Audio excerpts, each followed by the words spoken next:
ನಮಸ್ಕಾರ ವೀಕ್ಷಕರೇ, 11 ವಿಲರ್ಸ್ ಟಿವಿಗೆ ಸ್ವಾಗತ. ನೀವಿನ್ನು ನಮ್ಮ ಚಾನಲ್ಗೆ ಸಬ್ಸ್ಕ್ರೈಬ್ ಆಗಿಲ್ಲ ಅನ್ನೋದಾದ್ರೆ ಈ ಕೂಡಲೇ ಸಬ್ಸ್ಕ್ರೈಬ್ ಆಗಿ ಹಾಗೂ ಬೆಲ್ ಬಟನ್ನ ಪ್ರೆಸ್ ಮಾಡಿ. ವೀಕ್ಷಕರೇ, ಇವತ್ತಿನ ಸಂಚಿಕೆಯಲ್ಲಿ ನಾನು ಗುರು ದಶ ಬಗ್ಗೆ ಮಾತಾಡ್ತಾ ಇದ್ದೀನಿ. ಸೊ ಈ ಗುರು ದಶದಲ್ಲಿ ನೀವು ಯಾವ್ಯಾವ ರೀತಿಯಾದಂತಹ ಪ್ರಾಬ್ಲಮ್ಸ್ನ ಅನುಭವಿಸ್ಬೇಕಾಗತ್ತೆ, ಯಾವ್ಯಾವ ರೀತಿಯಾದಂತಹ ಫಲಗಳನ್ನು ಅನುಭವಿಸ್ಬೇಕಾಗತ್ತೆ, ಪ್ರಾಬ್ಲಮ್ಸ್ ಅಂತ ಇದ್ಮೇಲೆ ಒಂದು ಪರಿಹಾರ ಅನ್ನೋದಿರಬೇಕಲ್ವ.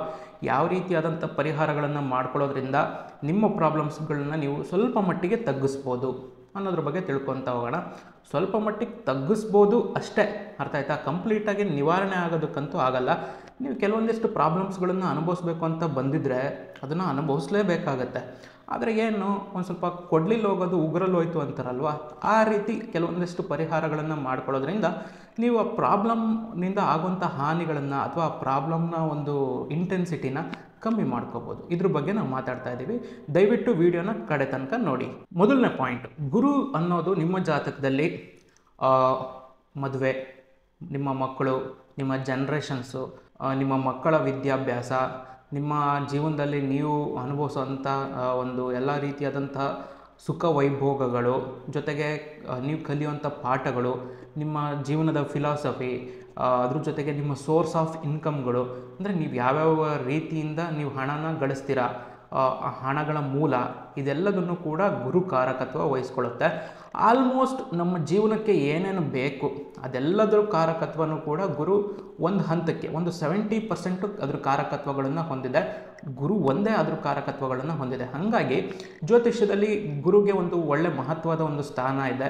ಗುರುವಿನ ಪ್ಲೇಸ್ಮೆಂಟ್ ಮೇಲೆ ಆ ಜಾತಕ ಚೆನ್ನಾಗಿದೆ ಅಥವಾ ಚೆನ್ನಾಗಿಲ್ಲ ಅಂತ ಹೇಳೋದು ಕೂಡ ಉಂಟು. ಬಟ್ ಗುರುವಿನ ಒಂದು ಪ್ಲಸ್ ಪಾಯಿಂಟ್ ಏನಂದರೆ, ಗುರು ಯಾವುದೇ ಸ್ಥಳದಲ್ಲಿರಲಿ ನಿಮಗೆ ಒಂದು ಕೆಟ್ಟದ್ದು ಅನ್ನೋದಕ್ಕಿಂತ ನ್ಯೂಟ್ರಲ್ ಆಗಿಬಿಡುತ್ತೆ. ಅಂಥ ಕೆಟ್ಟ ಪೊಸಿಷನಲ್ಲಿದ್ದರೆ ಗುರು ಸ್ವಲ್ಪ ಮಟ್ಟಿಗೆ ನ್ಯೂಟ್ರಲ್ ಆಗುತ್ತೆ. ಬಿಟ್ಟರೆ ನಿಮಗೆ ಜಾಸ್ತಿ ಅದರಿಂದ ತಿವಿದು ಪ್ರಾಬ್ಲಮ್ಗಳನ್ನ ಸೃಷ್ಟಿ ಮಾಡೋದಕ್ಕೆ ಹೋಗಲ್ಲ. ಆದರೂ ಕೂಡ ಕೆಲವೊಂದಿಷ್ಟು ಸತಿ ಪ್ರಾಬ್ಲಮ್ಸ್ಗಳನ್ನ ನಾವು ಅನುಭವಿಸ್ಬೇಕಾಗತ್ತೆ ಗುರುದಶದಲ್ಲಿ. ಏನಕ್ಕೆ ಅನ್ನೋದನ್ನು ನಾನು ಈ ವಿಡಿಯೋದಲ್ಲಿ ಎಕ್ಸ್ಪ್ಲೈನ್ ಮಾಡ್ತೀನಿ. ಗುರುದಶದಲ್ಲಿ ಎಲ್ಲರಿಗೂ ಒಳ್ಳೆಯದಾಗುತ್ತೆ ಅನ್ನೋದು ಒಂದು ತಪ್ಪು ಕಲ್ಪನೆ, ಅರ್ಥ ಆಯ್ತಾ? ಸೊ ಗುರುದಶದಲ್ಲಿ ಎಲ್ಲರಿಗೂ ಒಳ್ಳೇದಾಗಲೇಬೇಕು ಅನ್ನೋದು ಏನೂ ರೂಲ್ಸ್ ಇಲ್ಲ. ಒಬ್ಬೊಬ್ಬರು ಸುಮ್ಮನೆ ಧೈರ್ಯ ಕೊಟ್ಬಿಡ್ತಾರೆ, ಹಾಂ ಸರ್ ಇವಾಗ ಕಷ್ಟ ಅನುಭವಿಸ್ತಾ ಇದ್ದೀರಾ, ಗುರುದಶ ಬಂದಮೇಲೆ ಎಲ್ಲ ಚೆನ್ನಾಗಾಗುತ್ತೆ ಹೋಗಿ, ಗುರು ಸ್ಟಾರ್ಟ್ ಆಯಿತು ನಿಮ್ಮ ದಶದಲ್ಲಿ, ಸೊ ಇನ್ನು ಎಲ್ಲದೂ ಚೆನ್ನಾಗಾಗುತ್ತೆ ಹೋಗಿ ಅಂತ ಹೇಳಿ ಕಳಿಸ್ತಾರೆ. ಬಟ್ ಅದಾದಮೇಲೆ ಬರೀ ಪ್ರಾಬ್ಲಮ್ಗಳೇ ಬಂದುಬಿಡುತ್ತೆ. ಸೊ ಹಿಂಗೆ ಗುರುದಶ ಎಲ್ಲರಿಗೂ ಒಳ್ಳೆಯದಾಗುತ್ತೆ ಅಂತ ಅಲ್ಲ, ನ್ಯಾಚುರಲಿ ಎಲ್ಲರಿಗೂ ಒಂದು ತಕ್ಕ ಮಟ್ಟಿಗೆ ಒಳ್ಳೆಯದಾಗುತ್ತೆ. ಒಂದು 70% ಆಫ್ ದ ಟೈಮು ಎಲ್ಲರಿಗೂ ಕೂಡ ಒಳ್ಳೆಯದಾಗುತ್ತೆ, ಇಲ್ಲ ಅಂತ ಅಲ್ಲ. ಅಟ್ಲೀಸ್ಟ್ ನ್ಯೂಟ್ರಲ್ ಆಗಿರುತ್ತೆ, ತೀರಾ ಏರುಪೇರು ಜಾಸ್ತಿ ಆಗಲ್ಲ. ಇನ್ನೊಂದು 30% ಆಫ್ ದ ಪೀಪಲ್ಗೆ ಏನಾಗುತ್ತೆ ಅಂದರೆ ಸ್ವಲ್ಪ ಮಟ್ಟಿಗೆ ಅವರಿಗೆ ಅಷ್ಟು ಉತ್ತಮವಾಗಿರೋದಿಲ್ಲ ಗುರುದಶ. ಏನಕ್ಕೆ? ಗುರು ಯಾವಾಗ ಒಂದು ರಾಹು, ಕೇತು, ಶನಿ ಈ ಗ್ರಹಗಳ ಜೊತೆ ಸೇರಿದಾಗ ನಿಮಗೆ ಅಂಥ ಒಳ್ಳೆ ರಿಸಲ್ಟ್ಸ್ನ ಕೊಡಲ್ಲ, ಅರ್ಥ ಆಯ್ತಾ? ಇದೇನಿದು ರಾಹು ದಶ ಬಗ್ಗೆ ಎಕ್ಸ್ಪ್ಲೈನ್ ಮಾಡಬೇಕಾದ್ರೆ ನೀವು ರಾಹು ಗುರು ಜೊತೆ ಸೇರಿದರೆ ಒಳ್ಳೆಯದು, ತುಂಬ ಒಳ್ಳೆ ರಿಸಲ್ಟ್ ಸಿಗುತ್ತೆ ಅಂತ ಹೇಳಿದ್ರಿ, ಇವಾಗ ನೋಡಿದರೆ ಉಲ್ಟಾ ಹೇಳ್ತಾ ಇದ್ದೀರಾ ಅಂತ ಕೇಳ್ಬೋದು. ಜ್ಯೋತಿಷ್ಯ ಅನ್ನೋದನ್ನು ಅದಕ್ಕೋಸ್ಕರನೇ ನಾವು ನೀಟಾಗಿ ಅಭ್ಯಾಸ ಮಾಡಬೇಕಾಗತ್ತೆ. ಇಲ್ಲಿ ಒಂದು ಸಣ್ಣ ಟ್ವಿಸ್ಟ್ ಇದೆ. ಗುರು ಜೊತೆ ರಾಹು ಸೇರಿದರೆ ಒಳ್ಳೆಯದು, ಅರ್ಥ ಆಯ್ತಾ? ರಾಹು ದಶದಲ್ಲಿ ನಿಮಗೆ ಒಳ್ಳೊಳ್ಳೆ ಫಲಗಳು ಸಿಗುತ್ತೆ. ಆದರೆ ಗುರು ದಶದಲ್ಲಿ ನಿಮಗೆ ಅಂಥ ಒಳ್ಳೆ ಫಲಗಳು ಸಿಗಲ್ಲ. ಗುರು ಆಲ್ಮೋಸ್ಟ್ ನ್ಯೂಟ್ರಲ್ ಆಗುವಂಥ ಚಾನ್ಸಸ್ಗಳು ಇರುತ್ತೆ. ಇದಕ್ಕೊಂದು ಸಣ್ಣ ಎಕ್ಸಾಂಪಲ್ ಕೊಡ್ತೀನಿ. ನೀವು ಮತ್ತು ನಿಮ್ಮ ಪಕ್ಕದ ಮನೆಯವ್ರದ್ದು ಒಂದು ಸಣ್ಣ ಎಕ್ಸಾಂಪಲ್. ನಿಮ್ಮ ಮನೆಯಲ್ಲೂ ಒಂದು ಮಗು ಇರುತ್ತೆ, ನಿಮ್ಮ ಪಕ್ಕದ ಮನೆಯಲ್ಲಿ ಕೂಡ ಒಂದು ಮಗು ಇರುತ್ತೆ. ನಿಮಗೆ ಗೊತ್ತು ನಿಮ್ಮ ಪಕ್ಕದ ಮನೆಯವರು ಸರಿ ಇಲ್ಲ ಅಂತ ನಿಮಗೆ ಗೊತ್ತು, ಅಂಥ ಒಳ್ಳೆ ಜನ ಅಲ್ಲ ಅಂತ ನಿಮಗೆ ಅನಿಸುತ್ತೆ. ನಿಮ್ಮ ಪಕ್ಕದ ಮನೆಯವರು ಎಲ್ಲಿಗಾದರೂ ಹೋಗ್ಬೇಕಾದ್ರೆ ಅವರು ಧೈರ್ಯವಾಗಿ ನಿಮ್ಮ ಮನೆಯಲ್ಲಿ ಅವ್ರ ಮಗುನ ಬಿಟ್ಟು ಹೋಗ್ಬಿಡ್ತಾರೆ. ಅವ್ರು ಯಾವುದೇ ಥರ ಯೋಚನೆ ಮಾಡಲ್ಲ. ಅವ್ರಿಗೆ ಗೊತ್ತು ಈ ವ್ಯಕ್ತಿ ತುಂಬ ಒಳ್ಳೆಯವನು, ಏನು ಮಾಡಲ್ಲ, ತುಂಬ ಚೆನ್ನಾಗಿ ನೋಡ್ಕೊತಾನೆ ಬಿಡಪ್ಪ ಅಂತ ನಿಮ್ಮ ಪಕ್ಕದ ಮನೆಯವರು ನಿಮ್ಮ ಮನೆಗೆ ಬಿಟ್ಟು ಹೋಗ್ಬಿಡ್ತಾರೆ. ಆದರೆ ನೀವು ಎಲ್ಲಿಗಾದ್ರೂ ಹೋಗ್ಬೇಕಾದ್ರೆ ನಿಮ್ಮ ಪಕ್ಕದ ಮನೆಗೆ ನಿಮ್ಮ ಮಗನ ಬಿಡೋಕ್ಕಾಗತ್ತಾ? ಯಾಕೆಂದರೆ ನಿಮಗೆ ಗೊತ್ತು ಆ ವ್ಯಕ್ತಿ ಸರಿ ಇಲ್ಲ, ಹೆಂಗೆ ನೋಡ್ಕೊತಾನೆ ಏನೋ ಅನ್ನೋದೊಂದು ಭಯ ನಿಮಗೆ ಇದ್ದೇ ಇರುತ್ತೆ. ಹಾಗಾಗಿ ಸೊ ಇದೇ ಒಂದು ಸಣ್ಣ ಎಕ್ಸಾಂಪಲು ನಿಮಗೆ ಎಕ್ಸ್ಪ್ಲೈನ್ ಮಾಡ್ತಾ ಇದ್ದೀನಿ. ರಾಹು ಗುರು ಕಾಂಬಿನೇಷನಲ್ಲಿ ಆಗುವಂಥದ್ದು ಕೂಡ ಇದೆ, ಕೇತು ಗುರು ಕಾಂಬಿನೇಷನಲ್ಲಿ ಆಗುವಂಥ ಕಾಂಬಿನೇಷನ್ ಇದೆ, ಶನಿ ಗುರು ಕಾಂಬಿನೇಷನಲ್ಲಿ ಆಗುವಂಥದ್ದು ಇದೆ. ಈ ಥರ ಗ್ರಹಗಳೇನಿದೆ ಗುರು ಜೊತೆ ಸೇರಿದಾಗ ಆ ದಶಾ ಪೀರಿಯಡಲ್ಲಿ ತುಂಬ ಚೆನ್ನಾಗಾಗುತ್ತೆ. ಅಂದರೆ ರಾಹು, ಕೇತು, ಶನಿ ದಶಾ ಪೀರಿಯಡಲ್ಲಿ ತುಂಬ ಚೆನ್ನಾಗಾಗುತ್ತೆ, ಇಲ್ಲ ಅಂತಲ್ಲ. ಆದರೆ ಗುರು ದಶಾ ಪೀರಿಯಡು ಆಲ್ಮೋಸ್ಟ್ ನ್ಯೂಟ್ರಲೈಸ್ ಆಗುತ್ತೆ. ಯಾಕೆಂದರೆ ಗುರು ಅವ್ರನ್ನ ಕಂಟ್ರೋಲ್ ಮಾಡೋದಕ್ಕೆ ಸಾಕಾಗೋಗುತ್ತೆ. ಸೊ ನಿಮಗೆ ಒಳ್ಳೆ ಫಲ ಕೊಡೋದಿರಲಿ, ಅವುಗಳು ಮಾಡೋವಂಥ ನೆಗೆಟಿವಿಟಿನ ತಡೆಯೋದಕ್ಕೆ ಸಾಕಾಗ್ಬಿಟ್ಟಿರುತ್ತೆ. ಹಾಗಾಗಿ ಈ ಒಂದು ಕಾಂಬಿನೇಷನ್ನಲ್ಲಿ ಗುರುದಶ ನಿಮಗೆ ಒಂದು ಸ್ವಲ್ಪ ಮಟ್ಟಿಗೆ ನ್ಯೂಟ್ರಲೈಸ್ ಆಗುವಂಥದ್ದು. ತೀರಾ ಕೆಟ್ಟದ್ದು ಅನ್ನೋಂಗಲ್ಲ, ತುಂಬ ಒಳ್ಳೆಯದಾಯಿತು ಅನ್ನೋಂಗೂ ಅಲ್ಲ, ಒಂದು ಸ್ವಲ್ಪ ಮಟ್ಟಿಗೆ ಚೆನ್ನಾಗಿದೆ ಚೆನ್ನಾಗಿಲ್ಲ ಅನ್ನೋ ಥರ, ಅಂದರೆ ಒಂದು ಸ್ವಲ್ಪ ನಾರ್ಮಲ್ಲಾಗಿರುತ್ತೆ. ಅರ್ಥ ಆಯ್ತಾ? ರಾಹು ದಶದಲ್ಲಿ ಏನು ನೀವು ಅನುಭವಿಸಿರ್ತೀರ ಆ ರೇಂಜಿಗಿಲ್ಲ ಅಂದ್ರೂ ಒಂದು ಮಟ್ಟಿಗಿದೆ, ತೊಂದರೆ ಇಲ್ಲ ಅನ್ನೋ ಥರ ಇರುತ್ತೆ. ಇನ್ನೊಂದು, ನಿಮಗೆ ಗುರು ದಶದಲ್ಲಿ ಈ ರಾಹು ಕೇತು ಶನಿಗಳ ಜೊತೆ ಏನಾದರೂ ಗುರು ಸೇರಿತ್ತು ಅನ್ನೋದಾದರೆ ನಿಮಗೆ ಕಾರಕತ್ವಗಳು, ಅಂದರೆ ಆಗುವಂಥ ಕೆಲಸಗಳು ಆಗೋ ಟೈಮಲ್ಲಿ ಆಗೋಲ್ಲ. ಏನೋ ಒಂದು 24 ವರ್ಷಕ್ಕೆ ಸಿಗಬೇಕಾಗಿರೋಂಥ ಕೆಲಸ ಒಂದು 28 ವರ್ಷಕ್ಕೆ ಸಿಗುತ್ತೆ ಇಲ್ಲ ಅಂತಲ್ಲ, ಖಂಡಿತ ಸಿಗುತ್ತೆ. ಏನೋ ಮದುವೆ ಆಗುತ್ತೆ ಖಂಡಿತ, ಇಲ್ಲ ಅಂತ ಅಲ್ಲ, ಆದರೆ ಟೈಮಿಗೆ ಸರಿಯಾಗಿ ಆಗಲ್ಲ. ಒಂದು ಗುರು ಬೇರೆ ಬೇರೆ ಈ ಥರ ಗ್ರಹಗಳ ಜೊತೆ ಸೇರಿತ್ತು ಅಂದರೆ ಅಲ್ಲಿ ಒಂದು ಸ್ವಲ್ಪ ಮಟ್ಟಿಗೆ ನೀವು ಕಷ್ಟಗಳನ್ನು ಅನುಭವಿಸ್ಬೇಕಾಗತ್ತೆ. ಸಿಗೋವಂಥ ಫಲಗಳು ಡಿಲೇ ಆಗಿ ಸಿಗೋವಂಥದ್ದು. ಅದೇ ಏನಾದರೂ ಗುರು ಒಂದು ಒಳ್ಳೆ ಪೊಸಿಷನಲ್ಲಿತ್ತು ಅನ್ನೋದಾದರೆ, ಒಂದು ಒಳ್ಳೆ ಗ್ರಹಗಳ ಜೊತೆ ಸಂಯೋಗದಲ್ಲಿತ್ತು ಅನ್ನೋದಾದರೆ ನೀವು ಯೋಚನೆ ಮಾಡಬೇಕಾಗಿಲ್ಲ. ನೀವು ಕೇಳೋದಕ್ಕಿಂತ ಮುಂಚೆನೇ ನಿಮಗೆಲ್ಲದನ್ನು ಕೂಡ ಗುರು ದಶದಲ್ಲಿ ಸಿಗ್ತಾ ಹೋಗುತ್ತೆ. ಗುರು ದಶದಲ್ಲಿ ಅನ್ಎಕ್ಸ್ಪೆಕ್ಟೆಡ್ ಥಿಂಗ್ಸ್ ಆಗುತ್ತೆ ಅಂತ ಅಂದ್ಕೊಳಕ್ಕೆ ಹೋಗಬೇಡಿ. ಎಲ್ಲದನ್ನು ಕೂಡ ನೀವು ಎಕ್ಸ್ಪೆಕ್ಟ್ ಮಾಡ್ಬೋದು. ಏನೋ ಒಂದು ಮದುವೆ ಆಗಬೇಕು ಅಂತ ಅಂದ್ಕೊಂಡಿರ್ತೀರ, ಆಗುತ್ತೆ, ತೊಂದರೆ ಇಲ್ಲ. ಬಿಸ್ನೆಸ್ಸು ಅನ್ಎಕ್ಸ್ಪೆಕ್ಟೆಡಾಗಿ ಆಗುತ್ತೆ ಅಂತ ಅಲ್ಲ, ಬಿಸ್ನೆಸ್ ಆಗುತ್ತೆ. ನೀವು ಎಕ್ಸ್ಪೆಕ್ಟ್ ಮಾಡ್ತಿರ್ತೀರ, ಇವತ್ತು ಒಂದು ಒಳ್ಳೆ ಬಿಸ್ನೆಸ್ ಆಗುತ್ತಪ್ಪ ಅಂತ ಅಂದ್ಕೊತೀರ, ಬಿಸ್ನೆಸ್ ಆಗುತ್ತೆ, ಚೆನ್ನಾಗಾಗುತ್ತೆ. ಸೊ ಹಿಂಗೆ ಒಂದು ಮಕ್ಕಳು ಎಜುಕೇಷನಲ್ಲಿ ಚೆನ್ನಾಗಿ ಓದ್ತಾರಪ್ಪ ಅಂತ ಅಂದ್ಕೊಂಡಿರ್ತೀರ, ಚೆನ್ನಾಗಿ ಓದ್ತಾರೆ. ಅರ್ಥ ಆಯ್ತಾ? ಸೊ ಅನ್ಎಕ್ಸ್ಪೆಕ್ಟೆಡಾಗಿ ಏನೂ ಆಗಲ್ಲ. ನೀವೇನೋ ಇವರೇನು ಚೆನ್ನಾಗಿ ಓದಲ್ಲ ಅಂದ್ಕೊಂಡು ಅವ್ರು ಚೆನ್ನಾಗಿ ಓದಿದರೆ ಅದು ಅನ್ಎಕ್ಸ್ಪೆಕ್ಟೆಡ್ಡು. ನಿಮಗೂ ಎಕ್ಸ್ಪೆಕ್ಟೇಷನ್ಸ್ ಇರುತ್ತೆ ಒಂದು ಸಣ್ಣದಾಗೆ, ಚೆನ್ನಾಗಿ ಓದ್ತಾರೆ ಮಕ್ಕಳು, ಚೆನ್ನಾಗಿ ಓದ್ತಾರೆ ಅಂತ ನಿಮಗೂ ಅನಿಸ್ತಿರುತ್ತೆ. ಅವರು ಕೂಡ ನ್ಯಾಚುರಲಿ ಚೆನ್ನಾಗೇ ಓದ್ತಾರೆ. ಸೊ ಹಿಂಗೆ ಆಗೋವಂಥದ್ದು. ನೆಕ್ಸ್ಟ್ ಪಾಯಿಂಟ್ ಏನಂದರೆ, ಗುರುವಿನ ಮೇಲೆ ಯಾವುದೇ ಥರದಾದಂಥ ದೃಷ್ಟಿಗಳು ಕೂಡ ವರ್ಕ್ ಆಗಲ್ಲ. ನೀವೇನೋ ಗುರು ದಶದಲ್ಲಿ ಏನೋ ತುಂಬ ಕಷ್ಟ ಅನುಭವಿಸ್ತಾ ಇರ್ತೀರ, ಯಾರೋ ಬಂದು ಹೇಳ್ತಾರೆ, ನೋಡಪ್ಪ ಇಲ್ಲಿ ಶುಕ್ರನ ದೃಷ್ಟಿ ಇದೆ ಗುರು ಮೇಲೆ, ಸರಿ ಹೋಗುತ್ತೆ ನಿನಗೆ. ಡೆಫಿನೆಟ್ಲಿ ಹಂಗೆ ಆಗೋದಕ್ಕೆ ಸಾಧ್ಯನೇ ಇಲ್ಲ. ಸೊ ಯಾವುದೇ ಗ್ರಹಗಳ ದೃಷ್ಟಿ ಕೂಡ ಗುರುವಿನ ಮೇಲೆ ನಡೆಯಲ್ಲ. ಏನಕ್ಕೆ? ಇದಕ್ಕೊಂದು ಸಣ್ಣ ಎಕ್ಸಾಂಪಲ್ ಕೊಡೋದಾದರೆ, ಒಂದು ಸ್ಕೂಲ್ ಅಂತ ತೊಗೊಳ್ಳೋಣ. ಅಲ್ಲೊಂದು ಕ್ಲಾಸ್ ರೂಮಲ್ಲಿ ಒಬ್ಬರು ಮೇಷ್ಟ್ರು ಪಾಠ ಮಾಡ್ತಾ ಇರ್ತಾರೆ. ಸೊ ಹುಡುಗರೆಲ್ಲರೂ ದೃಷ್ಟಿ ಇಟ್ಟು ಮೇಷ್ಟ್ರಿಗೆ ನೋಡಿದ್ರು, ಮೇಷ್ಟ್ರಿಗೆ ಗುರಾಯಿಸಿದ್ರು ಅವ್ರಿಗೇನು ವ್ಯತ್ಯಾಸ ಆಗಲ್ಲ. ಆದರೆ ಮೇಷ್ಟ್ರು ಏನಾದರೂ ಒಂದು ಸತಿ ಗುರುಗುಟ್ಕೊಂಡು ಯಾರನ್ನಾದರೂ ಒಬ್ರು ನೋಡಿದರೆ ಅವ್ರ ಮನಸ್ಸಲ್ಲಿ, ಅಂದರೆ ಆ ಸ್ಟೂಡೆಂಟ್ ಮನಸ್ಸಲ್ಲಿ ಎಷ್ಟು ಭಯ ಹುಟ್ಟುತ್ತೆ ಗೊತ್ತಾ? ಸೊ ಆ ರೀತಿಯಾಗಿ ಆಗುವಂಥದ್ದು. ಯಾವುದೇ ಗ್ರಹ ದೃಷ್ಟಿ ಇಟ್ಟು ನೋಡಿದರೂ ಕೂಡ ಗುರುಗ್ರಹಕ್ಕೆ ಡಿಫ್ರೆನ್ಸ್ ಆಗಲ್ಲ. ಆದರೆ ಗುರುಗ್ರಹ ದೃಷ್ಟಿ ಇಡ್ತಾ ಇದೆ ಅಂದರೆ ಅಲ್ಲಿ ಆ ಬೇರೆ ಗ್ರಹಗಳು ಕೂಡ ಪರಿವರ್ತನೆ ಆಗುತ್ತೆ. ಸೊ ಹೀಗಾಗಿ ಗುರು ದಶದಲ್ಲಿ ಯಾರಾದರೂ ನಿಮಗೆ ದೃಷ್ಟಿ ಬೀಳ್ತಾ ಇದೆ, ಏನೋ ಸೂರ್ಯನ ದೃಷ್ಟಿ ಇದೆ, ಅಥವಾ ರಾಹು ದೃಷ್ಟಿ ಇದೆ, ಅಥವಾ ಒಂದು ಶನಿ ದೃಷ್ಟಿ ಇದೆ, ಹಾಗಾಗಿ ನಿನ್ನ ಜೀವನದಲ್ಲಿ ಬದಲಾವಣೆ ಆಗುತ್ತೆ ಅನ್ನೋದಾದರೆ ಖಂಡಿತ ಇದನ್ನೆಲ್ಲ ನಂಬೋದಕ್ಕೆ ಹೋಗಬೇಡಿ. ಗುರುವಿನ ಮೇಲೆ ಯಾವುದೇ ಥರದಾದಂಥ ದೃಷ್ಟಿಗಳು ಕೂಡ ವರ್ಕ್ ಆಗಲ್ಲ. ಹಂಗಂತ ಹೇಳ್ಬಿಟ್ಟು ನಾನು ದೃಷ್ಟಿ ಇರಲ್ಲ ಅಂತ ಹೇಳ್ತಾ ಇಲ್ಲ. ಬೇರೆ ಗ್ರಹಗಳು ದೃಷ್ಟಿ ಇಡ್ಬೋದು, ತೊಂದರೆ ಇಲ್ಲ. ಆದರೆ ಅದು ವರ್ಕ್ ಆಗಲ್ಲ ಅನ್ನೋದನ್ನು ಮಾತ್ರ ನಾನು ಹೇಳ್ತಾ ಇದ್ದೀನಿ. ಅದು ನನ್ನ ಪಾಯಿಂಟು. ನೆಕ್ಸ್ಟ್ ಪಾಯಿಂಟು, ನಿಮಗೆ ಗುರು ದಶ ನಡೀತಾ ಇದೆ ಅಂದ್ಕೊಳ್ಳಿ, ಬಟ್ ಗುರು ಏನಾದರೂ 2ನೇ ಮನೆ, 7ನೇ ಮನೆ, 8ನೇ ಮನೆಯಲ್ಲಿತ್ತು ಅನ್ನೋದಾದರೆ ನಿಮಗೆ ಗುರುದಶ ಆಲ್ಮೋಸ್ಟ್ ನ್ಯೂಟ್ರಲ್ ಆಗುವಂಥ ಚಾನ್ಸಸ್ ಇರುತ್ತೆ. 7ನೇ ಮನೆ ಕೇಂದ್ರ ಸ್ಥಾನ, ಅಲ್ಲಿ ಗುರು ನ್ಯೂಟ್ರಲ್ ಆಗ್ಬೋದಾ ಅಂತ ಕೆಲವೊಂದಿಷ್ಟು ಜನ ಕೇಳ್ಬೋದು. 7ನೇ ಮನೆ ಕೆಟ್ಟ ಸ್ಥಾನನ ಅಂತ ಕೇಳ್ಬೋದು. ಖಂಡಿತ 7ನೇ ಮನೆ ಅನ್ನೋದು ಕೆಟ್ಟ ಸ್ಥಾನ ಅಲ್ಲ, ಕೇಂದ್ರ ಸ್ಥಾನ ಹೌದು, ಇಲ್ಲ ಅಂತ ಅಲ್ಲ. ಅಲ್ಲಿ ಯಾವುದೇ ಗ್ರಹಗಳು ಕೂಡ ಬಂದ್ರೂ ಅಲ್ಲಿ ಪವರ್ಫುಲ್ ಆಗುತ್ತೆ. ಈವನ್ ರಾಹುಕೇತು ಕೂಡ 7ನೇ ಮನೆಯಲ್ಲಿ ಪವರ್ಫುಲ್ ಆಗುತ್ತೆ, ಇಲ್ಲ ಅಂತ ಅಲ್ಲ. ಆದರೆ ಗುರುವಿನ ಅಂಶ ಏನಿದೆ 7ನೇ ಮನೆಗೆ ಅಷ್ಟರ ಮಟ್ಟಿಗೆ ಸೂಟ್ ಆಗಲ್ಲ. ಗುರು ಅಲ್ಲಿ ಆದಷ್ಟು ಸ್ವಲ್ಪ ನ್ಯೂಟ್ರಲ್ ಆಗೋದಕ್ಕೆ ನೋಡುತ್ತೆ. ಅಂದರೆ ಕೆಟ್ಟದ್ದು ಮಾಡುತ್ತೆ ಅಂತ ನಾನು ಹೇಳ್ತಾ ಇಲ್ಲ, ಆದರೆ ನ್ಯೂಟ್ರಲ್ ಆಗುತ್ತೆ, ಸುಮ್ಮನೆ ಇರುತ್ತೆ. ನಿಮ್ಮ ಜಾತಕದಲ್ಲಿ ಏನು ಫಲಗಳಿರುತ್ತಲ್ಲ ಆ ಫಲಗಳನ್ನು ಮಾತ್ರ ಕೊಡುವಂಥ ಚಾನ್ಸಸ್ ಇರುತ್ತೆ ಬಿಟ್ಟು ಅದು ಇಲ್ಲದೆ ಇರೋದನ್ನೆಲ್ಲ ಅಲ್ಲಿ ಸೃಷ್ಟಿ ಮಾಡಿ ಕೊಡೋದಕ್ಕೆ ಸಾಧ್ಯನೇ ಇಲ್ಲ 7ನೇ ಮನೆಯಲ್ಲಿ ಗುರು ಕೈಲಿ. ಸೊ 8ನೇ ಮನೆ ಕೂಡ ಗುರುವಿನ ಅಂಶ ಅಥವಾ ಗುರುವಿನ ಕಾರಕತ್ವಗಳು ಒಂದು ಸ್ವಲ್ಪ ಮಟ್ಟಿಗೆ ಡಲ್ ಹೊಡೆಯುವಂಥದ್ದು. ಈವನ್ 2ನೇ ಮನೆ ಕೂಡ, ಅಂದರೆ 2ನೇ ಮನೆನ ನಾವು ಒಂದು ಬ್ಯಾಂಕ್ ಬ್ಯಾಲೆನ್ಸು ಅಥವಾ ಒಂದು ಹೌಸ್ ಆಫ್ ಫ್ಯಾಮಿಲಿ ಅಂತ ಏನು ಕರಿತೀವಿ, ಅಲ್ಲಿ ಕೂಡ ಗುರು ಒಂದು ಸ್ವಲ್ಪ ಮಟ್ಟಿಗೆ ಡಲ್ ಹೊಡೆಯುತ್ತೆ. ಇಲ್ಲೇನಾದರೂ ನಿಮಗೆ ಗುರು ಇತ್ತು ಅನ್ನೋದಾದರೆ ನಿಮ್ಮ ದಶ ಒಂದು ಸ್ವಲ್ಪ ಆಲ್ಮೋಸ್ಟ್ ನ್ಯೂಟ್ರಲ್ ಆಗಿರುತ್ತೆ. ನೀವಾಯಿತು, ನಿಮ್ಮ ಕೆಲಸ ಆಯಿತು, ನಿಮ್ಮ ಜೀವನ ಆಯಿತು, ಈ ಥರ ಇರುತ್ತೆ. ಅದೇ ಗುರು ಏನಾದರೂ 5, 9, 11ನೇ ಮನೆಗಳಲ್ಲಿ ಏನಾದರೂ ಪ್ಲೇಸ್ ಆಗಿದ್ದರೆ ನಿಮಗೆ ಗುರುದಶ ಬರ್ತಾ ಇದೆ ಅನ್ನೋದಾದರೆ ಮುಗೀತು. ಹೈ ಲೆವೆಲ್ಲಾಗೆ ನೀವು ಥಿಂಕ್ ಮಾಡ್ಬೋದು. ನೀವು ಯಾವುದೇ ಥರ ಒಂದು ನೆಗೆಟಿವಿಟೀಸ್ನ ನಿಮ್ಮ ತಲೆಯಿಂದ ತೆಗೆದಾಕ್ಬಿಡಿ. ನಿಮಗೆ ಇಲ್ಲಿ ಗುರು ಮ್ಯಾಕ್ಸಿಮಮ್ ಏನು ಬೇಕೋ ಅದನ್ನು ವರ್ಕ್ ಮಾಡೋವಂಥ ಚಾನ್ಸಸ್ ಖಂಡಿತ ಇರುತ್ತೆ. ಈವನ್ 10th ಹೌಸ್ ಕೂಡ. ಸೊ ನಿಮಗೇನಾದರೂ 5, 9, 10, 11 ಈ ಮನೆಗಳಲ್ಲಿ ಗುರು ಇತ್ತು ಅನ್ನೋದಾದರೆ ನಿಮಗೆ ನೆಕ್ಸ್ಟ್ ಲೆವೆಲಲ್ಲಿ ಗುರು ವರ್ಕ್ ಆಗುತ್ತೆ. ಏನಕ್ಕೆ? ಸೊ ಈ ಎಲ್ಲ ಮನೆಗಳೇನಿದೆಯಲ್ಲ ಇಲ್ಲಿ ಗುರುವಿನ ಕಾರಕತ್ವಗಳು ತುಂಬ ಚೆನ್ನಾಗಿ ನಡೆಯುತ್ತೆ. ಅಂದರೆ ಗುರುಗೆ ಏನು ವಿದ್ಯೆ ಗೊತ್ತು ಅದನ್ನು ಇಲ್ಲಿ ತೋರಿಸೋಂಥ ಎಲ್ಲ ರೀತಿಯಾದಂಥ ಲಕ್ಷಣಗಳು ಇರುತ್ತೆ.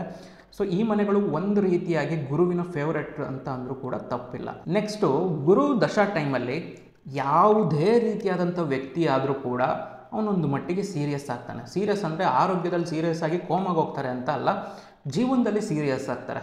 ಏನೋ ಒಂದಿಷ್ಟು ದಿನ ತುಂಬ ರಾಹುದಶ ನಡೀತಾ ಇತ್ತು, ಮೋಜು ಮಸ್ತಿ ಇಷ್ಟರಲ್ಲೇ ಬಂದರು, ಅವನಿಗೇನು ಸೀರಿಯಸ್ನೆಸ್ ಇಲ್ಲ ಅಂತ ಅಂದರೂ ಪರವಾಗಿಲ್ಲ. ಗುರುದಶ ಬರ್ತಾ ಇದೆ ಅನ್ನೋದಾದರೆ ಅವ್ರ ಜೀವನದಲ್ಲಿ ಅವ್ರು ಸೀರಿಯಸ್ ಆಗ್ತಾರೆ, ಜೀವನದ ಬಗ್ಗೆ ಯೋಚನೆ ಮಾಡೋದಕ್ಕೆ ಸ್ಟಾರ್ಟ್ ಮಾಡ್ತಾರೆ. ಹೀಗೆ ಆದರೆ ಹೆಂಗಪ್ಪ, ನಾನೇನಾದ್ರು ಕೆಲಸಕ್ಕೆ ಸೇರ್ಕೋಬೇಕು ಅಥವಾ ಏನಾದ್ರು ಬಿಸ್ನೆಸ್ ಮಾಡಬೇಕು, ಏನಾದ್ರು ದುಡಿಬೇಕು, ಚೆನ್ನಾಗಿ ದುಡಿಬೇಕು ಅನ್ನೋದು ಅವ್ರ ತಲೆಯಲ್ಲಿ ಒಂದು ಬರುತ್ತೆ. ಜೀವನದಲ್ಲಿ ಸೆಟ್ಲ್ ಆಗಬೇಕು, ಇದೆಲ್ಲದನ್ನು ಕೂಡ ಅವ್ರು ಥಿಂಕ್ ಮಾಡೋದಕ್ಕೆ ಸ್ಟಾರ್ಟ್ ಮಾಡ್ತಾರೆ. ಇವಾಗ 15 ವರ್ಷಕ್ಕೇ ಗುರುದಶ ಬಂತು, ಆವಾಗಲೂ ಕೂಡ ಸೀರಿಯಸ್ನೆಸ್ ಆಗ್ತಾರಾ? ಏನು ಸಣ್ಣ ಹುಡುಗ ಇನ್ನು 15 ವರ್ಷಕ್ಕೆ ಗುರುದಶ ಬಂದರೂ ಅವಾಗಲೂ ಸೀರಿಯಸ್ ಆಗ್ತಾರಾ ಜೀವನದಲ್ಲಿ? ಎಸ್, ಖಂಡಿತ ಹೌದು. ಅವಾಗಲೂ ಕೂಡ ಅವರು ಸೀರಿಯಸ್ ಆಗ್ತಾರೆ. ಅವರಿಗೆ ಜೀವನದ ಬಗ್ಗೆ ಚಿಂತೆ ಸ್ಟಾರ್ಟ್ ಆಗುತ್ತೆ, ಚೆನ್ನಾಗಿ ಓದೋದಕ್ಕೆ ಸ್ಟಾರ್ಟ್ ಮಾಡ್ತಾರೆ ಇದ್ದಕ್ಕಿದ್ದಂಗೆ. ಸೊ ಅಲ್ಲಿ ತನಕ ಏನಂತ ಚೆನ್ನಾಗಿ ಓದ್ತಿರಲ್ಲ, ಆದರೆ ಏನಂತಾರೆ ಜೀವನದ ಬಗ್ಗೆ ಏನೋ ಚಿಂತೆ ಆಗುತ್ತೆ, ಇಲ್ಲ ಹಿಂಗಿದ್ರೆ ಆಗಲ್ಲ, ಇನ್ಮೇಲೆ ಚೆನ್ನಾಗಿ ಓದಬೇಕು ಅಂತ ಅಂದ್ಕೊತಾರೆ, ಚೆನ್ನಾಗಿ ಓದೋದಕ್ಕೆ ಸ್ಟಾರ್ಟ್ ಮಾಡಿಬಿಡ್ತಾರೆ. ಒಂದು ಒಳ್ಳೆ ರೀತಿಯಾಗಿ ಓದೋದು, ಒಂದು ಒಳ್ಳೆ ಕೋರ್ಸ್ಗಳನ್ನು ತೊಗೊತಾರೆ. ಸೊ ಅಲ್ಲಿ ಅವರಿಗೆ ಒಳ್ಳೆ ಕೆಲಸಕ್ಕೆ ಸಿಗುವಂಥದ್ದು ಅಥವಾ ಒಳ್ಳೆ ಒಂದು ಬಿಸ್ನೆಸ್ನ ಸ್ಟಾರ್ಟ್ ಮಾಡುವಂಥ ಯೋಗಗಳು ಸ್ಟಾರ್ಟ್ ಆಗುತ್ತೆ. ಈ ರೀತಿಯಾಗಿ ಆಗುವಂಥದ್ದು. ಸೊ ಗುರುವಿನ ದಶ ಬರ್ತಾ ಇದೆ ಅನ್ನೋದಾದರೆ ಎಂಥವರು ಕೂಡ ಜೀವನದಲ್ಲಿ ಸೀರಿಯಸ್ ಆಗ್ತಾರೆ. ಸೊ ಹಾಗಾದರೆ ಗುರು ದಶನ ಅನುಭವಿಸೋದಕ್ಕೆ ಒಂದೊಳ್ಳೆ ಟೈಮ್ ಯಾವುದು ಅನ್ನೋದಾದರೆ, ಒಂದು 15 ವರ್ಷದಿಂದ ಒಂದು 50 ವರ್ಷದೊಳಗಡೆ ನಿಮಗೇನಾದರೂ ಗುರು ದಶ ಬರ್ತಾ ಇದೆ ಅನ್ನೋದಾದರೆ ನೀವು ಒಂದು ಸ್ವಲ್ಪ ಲಕ್ಕಿ ಅಂತ ಅಂದ್ಕೊಳ್ಳಿ. ನಿಮಗೆ ಈವನ್ 49 ವರ್ಷ ಸರ್ ನನಗೆ ಇವಾಗ ಗುರುದಶ ಸ್ಟಾರ್ಟ್ ಆಗ್ತಾ ಇದೆ ಅಂದರೂ ಕೂಡ ನೀವು ಲಕ್ಕಿ. ಯಾಕೆಂದರೆ ಅಲ್ಲಿಂದ 16 ವರ್ಷ ಇರುತ್ತೆ. 50 ವರ್ಷಕ್ಕೆ ಯಾರೂ ಏನು ದುಡಿಯೋದನ್ನಂತೂ ನಿಲ್ಲಿಸೋದಿಲ್ಲ ಅಲ್ವಾ? ಸೊ ಹಂಗಾಗಿ ನಿಮ್ಗೆ ಎಲ್ಲ ರೀತಿಯಾದಂಥ ಆಪರ್ಚುನಿಟೀಸು, ಚಾನ್ಸಸ್ಸು ಜೀವನದಲ್ಲಿ ತೆರೆದುಕೊಳ್ಳುತ್ತೆ. 15 ವರ್ಷದ ಇದ್ದಾಗ ಬಂತು ಅಂದರೆ ನಿಮ್ಮ ಜೀವನ ಸೆಟ್ಲ್ ಅಂತಲೇ ಅಂದ್ಕೊಳ್ಳಿ. ಇನ್ ಕೇಸ್ ಗುರು ಯಾವುದೇ ರೀತಿ ರಾಹು ಕೇತು ಅಥವಾ ಒಂದು ಶನಿ ಜೊತೆ ಸಂಯೋಗದಲ್ಲಿ ಇಲ್ಲ ಅನ್ನೋದಾದರೆ, 2, 7, 8ನೇ ಮನೆಯಲ್ಲಿ ಇಲ್ಲ ಅನ್ನೋದಾದರೆ ನಿಮ್ಮ ಜೀವನದಲ್ಲಿ ಭಾಗ್ಯದ ಬಾಗಿಲು ತೆಗೆಯುತ್ತೆ ಅಂತಾರಲ್ವ, ಹಂಗೆ. ನೆಕ್ಸ್ಟ್ ಪಾಯಿಂಟ್ ಏನಂದರೆ, ನಿಮಗೆ ಗುರುದಶ ಬರ್ತಾ ಇದೆ ಅಂದರೆ ಜನಗಳು ಅಥವಾ ಬ್ಯಾಂಕುಗಳು ನಿಮಗೆ ಸಾಲ ಕೊಡೋದಕ್ಕೆ ರೆಡಿ ಆಗಿಬಿಟ್ಟಿರ್ತಾರೆ. ಸೊ ಹಂಗೆ 90% ಆಫ್ ದ ಟೈಮ್ ನಾನು ತುಂಬ ಜನಕ್ಕೆ ನೋಡಿದ್ದೀನಿ, ಗುರುದಶ ಬರ್ತಾ ಇದೆ ಅನ್ನೋದಾದರೆ ಅವರು ಆ ದಶದಲ್ಲಿ ಸಾಲ ಮಾಡೇ ಮಾಡ್ತಾರೆ. ಸಣ್ಣದೋ ದೊಡ್ಡದೋ ಸೆಕೆಂಡ್ರಿ, ಬಟ್ ಗುರುದಶದಲ್ಲಿ ಸಾಲ ಆಗೋದಂತೂ ಒಂದು 90% ಆಫ್ ದ ಟೈಮ್ ಸಾಲ ಆಗುತ್ತೆ. ಏನಕ್ಕೆ? ಅದಂಗೆ, ಅದು ಒಂಥರ ಗುರುವಿನ ಒಂದು ಅಟ್ರ್ಯಾಕ್ಷನ್. ಅದು ನಿಮಗೆ ಎಂಥದೇ ಪೊಸಿಷನಲ್ಲಿರಲಿ ಗುರು ನಿಮಗೆ ಸಾಲ ಸಿಗುತ್ತೆ, ಈಸಿಯಾಗಿ ಸಿಗುತ್ತೆ. ನಿಮಗೆ ಶ್ಯೂರಿಟಿನೇ ಇರಲ್ಲ, ಆದರೂ ಕೂಡ ಯಾವುದೋ ಒಂದಿಷ್ಟು ಲೋನ್ಗಳು ಸಿಗೋವಂಥದ್ದು. ಬ್ಯಾಂಕ್ ಆದರೂ ಸರಿ ಅಥವಾ ಜನಗಳಾದರೂ ಸರಿ ಲೋನ್ ಕೊಟ್ಬಿಡ್ತಾರೆ, ಸಾಲ ಕೊಡ್ತಾರೆ. ನಿಮಗೇನು ಬೇಕು ನೀವು ಮಾಡಿಯಪ್ಪ, ನೀವು ಅಂದರೆ ನೀವೇನೋ ಬಿಸ್ನೆಸ್ ಐಡಿಯಾ ಇಟ್ಕೊಂಡು ಹೋಗಿರ್ತೀರ, ತೊಗೊಳ್ಳಿ ಲೋನ್ ತೊಗೊಳ್ಳಿ, ಕೊಟ್ಬಿಡ್ತಾರೆ ಈಸಿಯಾಗಿ. ಬೇರೆಯವ್ರಿಗೆ ಒಂದು 10 ಸತಿ ಅಲ್ದ್ರೆ ಕೊಡ್ಬೋದೇನೋ, ನಿಮಗೊಂದು 5 ಸತಿ ಅಲ್ದ್ರೆ ಸಾಕು ಸಿಕ್ಬಿಡುತ್ತೆ. ಈ ರೀತಿಯಾಗಿ ಆಗುವಂಥದ್ದು. ಗುರುದಶದಲ್ಲಿ ಒಂದು ಸಾಲದ ಮೇಲೆ ಒಂದು ಅಟ್ರ್ಯಾಕ್ಷನ್ ಅಂತೂ ನಿಮಗೆ ಖಂಡಿತ ಬೆಳೆಯುತ್ತೆ. ನಿಮಗೆ ಬೆಳೆಯುತ್ತೆ ಅಲ್ಲೋ ಗೊತ್ತಿಲ್ಲ, ಆದರೆ ಸಾಲಕ್ಕಂತೂ ನಿಮ್ಮ ಮೇಲೆ ಅಟ್ರ್ಯಾಕ್ಷನ್ ತುಂಬ ಇರುತ್ತೆ. ಅದರಿಂದ ತುಂಬ ಜನಕ್ಕೆ ಪಾಸಿಟಿವ್ಸ್ ಆಗಿದೆ. ಸಾಲ ಮಾಡಿ ಏನೋ ಮನೆ ಕಟ್ತಾರೆ, ಆಮೇಲೆ EMI ನಿಧಾನಕ್ಕೆ ಕಟ್ಕೊತ ಹೋಗ್ತಾರೆ, ಅಥವಾ ಸಾಲ ಮಾಡಿ ಏನೋ ಬಿಸ್ನೆಸ್ ಮಾಡ್ತಾರೆ, ಆಮೇಲೆ ಅದನ್ನು ತೀರಿಸ್ಕೊತಾರೆ. ಸೊ ಈ ರೀತಿ ತೀರಿಸ್ಕೊಳೋದೇನೋ ಸರಿ, ಗುರು ಒಂದು ಒಳ್ಳೆ ಪೊಸಿಷನಲ್ಲಿದ್ದರೆ ತೀರಿಸ್ಕೊತಾರೆ ಚೆನ್ನಾಗೆ. ಗುರು ಅಂತ ಒಳ್ಳೆ ಪೊಸಿಷನಲ್ಲಿಲ್ಲ ಅನ್ನೋದಾದರೆ ಆ ಸಾಲ ತುಂಬ ಲಾಂಗ್ ಟೈಮಿಗೆ ಉಳಿಯುವಂಥದ್ದು. ಸೊ ಅವ್ರಿಗೆ ಜೀವನ ಪೂರ್ತಿ ಒಂದು ಸಾಲ ಅದೊಂದು ಸುಳಿಯಲ್ಲಿ ಸಿಗಾಕೊಂಡ್ಬಿಡೋ ಅಂಥ ಚಾನ್ಸಸ್ಸು ಇರುತ್ತೆ. ಗುರು ಅಂತ ಒಳ್ಳೆ ಪೊಸಿಷನಲ್ಲಿಲ್ಲ ಅನ್ನೋದಾದರೆ, ಗುರು ಒಳ್ಳೆ ಪೊಸಿಷನಲ್ಲಿದ್ದರೆ ಆ ಸಾಲನ ತೀರಿಸ್ಕೊತಾರೆ. ಇಷ್ಟೇ ಡಿಫ್ರೆನ್ಸು.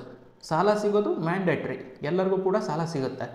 ಆದರೆ ತೀರಿಸಲ್ವಾ ಅನ್ನೋದು ಗುರುವಿನ ಪೊಸಿಷನ್ ಮೇಲೆ ಡಿಪೆಂಡ್ ಆಗುತ್ತೆ.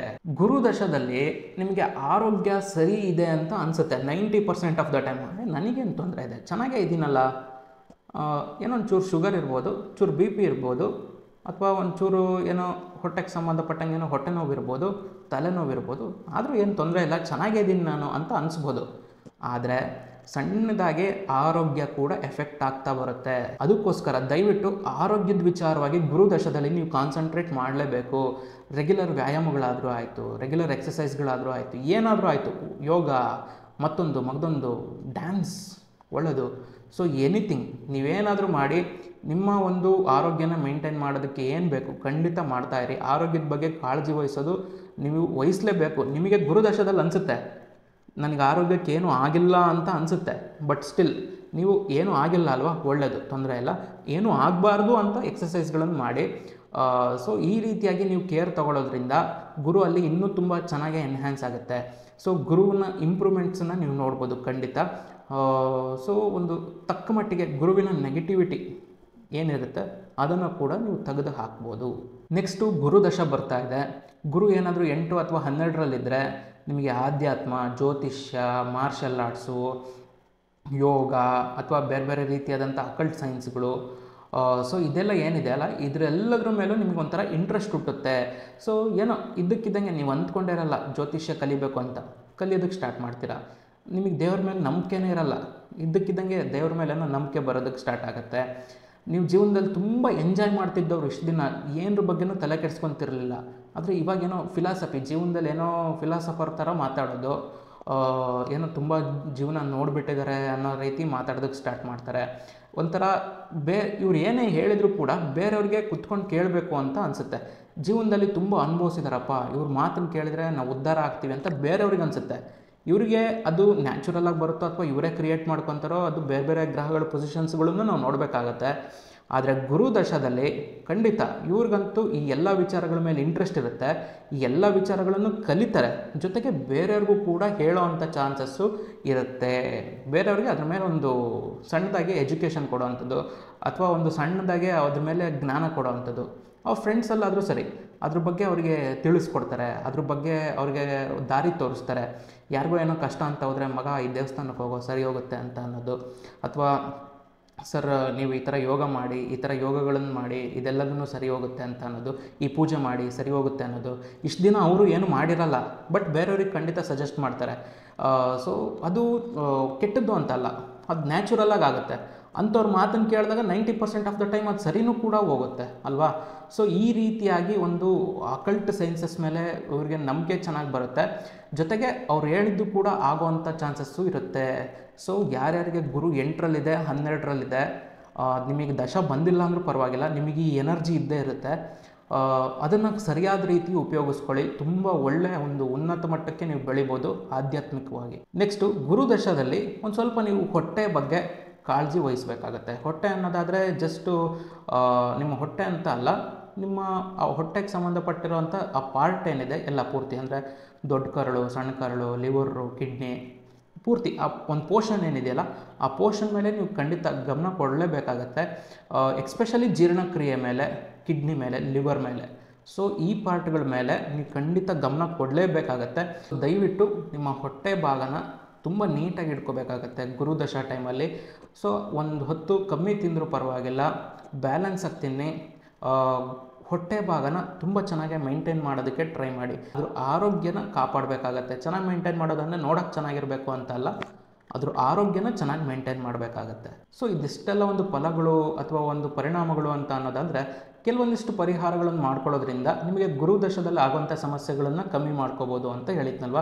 ಸೊ ಹಾಗಾದರೆ ಏನೇನು ಪರಿಹಾರಗಳು ಅಂತ ನೋಡ್ತಾ ಹೋಗೋಣ. ಇನ್ ಕೇಸ್ ನಿಮಗೇನಾದ್ರು ಗುರುದಶ ಟೈಮಲ್ಲಿ ಆರೋಗ್ಯ, ಹಣಕಾಸು ಈ ವಿಚಾರದಲ್ಲಿ ಏನಾದರೂ ತೊಂದರೆ ಆಯಿತು ಅನ್ನೋದಾದರೆ, ದಯವಿಟ್ಟು ಗುರುವಾರ ಕಡಲೆಕಾಳನ್ನು ಒಂದು ದಾನ ಕೊಡಬೇಕಾಗತ್ತೆ. ಕಡಲೆಕಾಳನ್ನು ದಾನ ಕೊಡಬೇಕು. ಯಾರಿಗೆ ಕೊಡಬೇಕು? ಬಡವರಿಗೆ ಕೊಡಬೇಕು.